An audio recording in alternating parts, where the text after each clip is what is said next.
right here is Jean-Paul Sartre.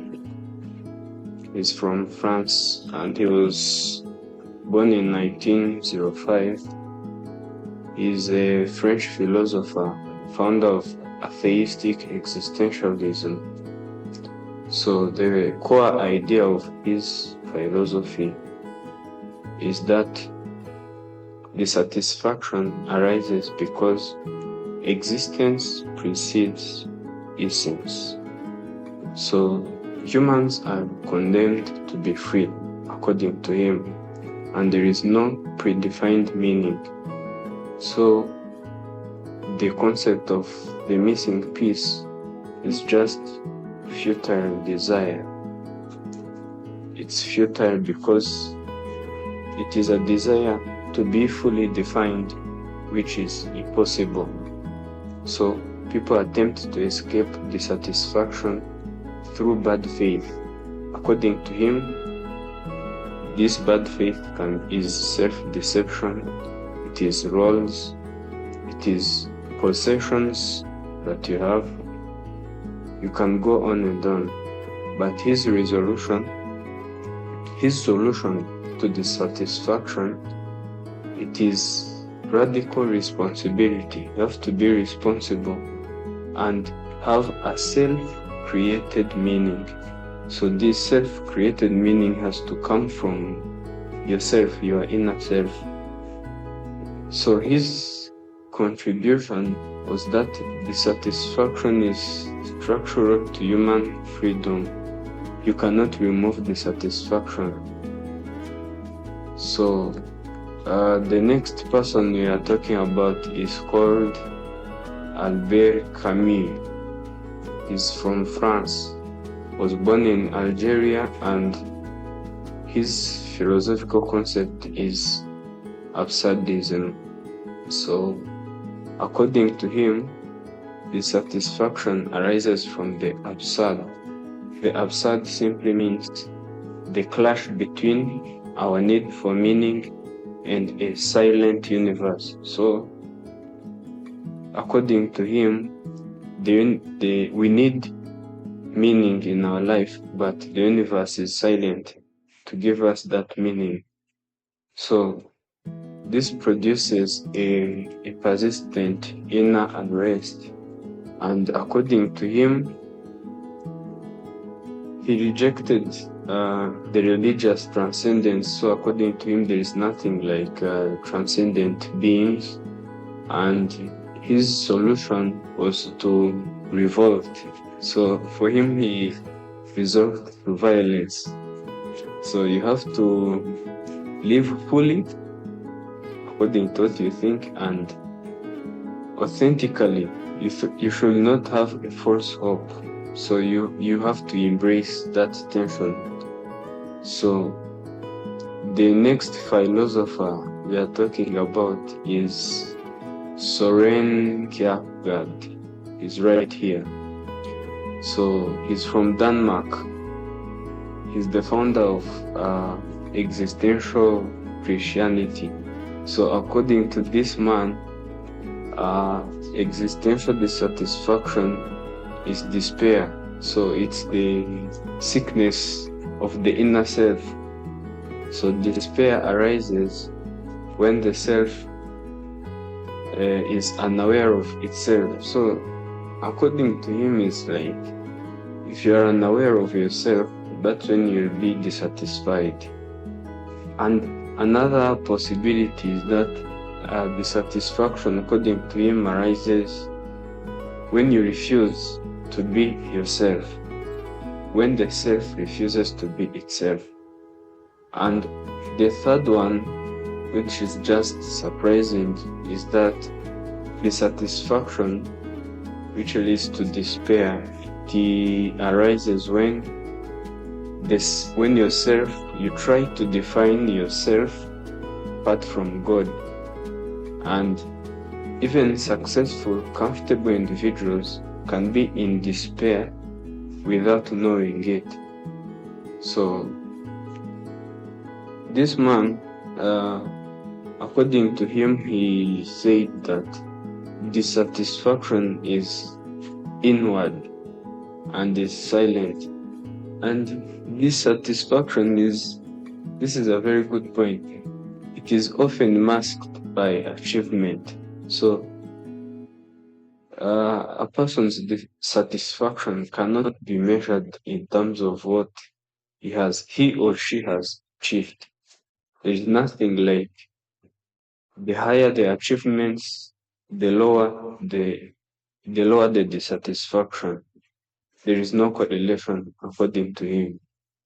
So for him, the solution is to become yourself in relation to God. And according to this man, he said, you should be yourself in relation to God and not in relation to circumstances. We are talking about one more philosopher, and this is Saint Augustine of Hippo. He is a Roman North African, and he's the founder of the philosophy of Christian. He's the founder of the Christian philosophy, and his idea was that the satisfaction arises from being oriented toward finite goods instead of God. So he created a famous statement known that says, our hearts are restless until they rest in you.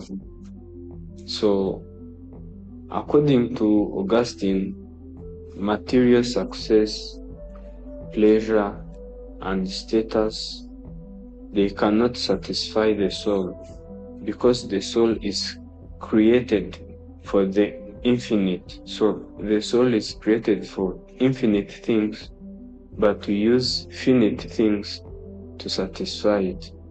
So this is why for him the satisfaction arises from souls that are not resting in their creator.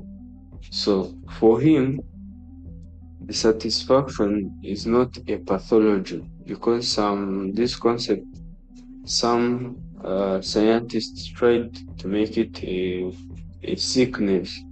So if it was in medical terms, one would call it partial anhedonia, but according to Augustine, it's not a pathology, but it is a signpost pointing toward God. And his resolution is what he called in Latin ordo amoris.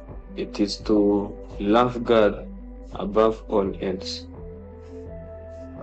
This man, his resolution, he concluded saying that dissatisfaction is spiritual. If you are dissatisfied in your life, that is a spiritual problem. It's not a psychological problem. So, what is the implication of all these philosophical ideas? So, you find people are in a constant cycle of activities and events and whatever labor people are doing to make their life good, or at least to fulfill their day-to-day needs. But after getting these things, there is that dissatisfaction that still comes up. So one might think, this is what I need, or that is what I need, and after getting that, I'll be satisfied. No, you'll not be satisfied. So this kind of thirst that cannot be quenched, that cannot be satisfied, it creates an upset mindset. So the inner self keeps suffering, and this is what philosophers referred to as existential dissatisfaction or existential emptiness. And what is the implication of all this? So Two important lessons can be learned from this concept. First is that gratification of an individual does not come outside. It does not come outside oneself. Everything you have to be happy about comes from yourself. It comes from within. So the second implication is that nothing will be enough.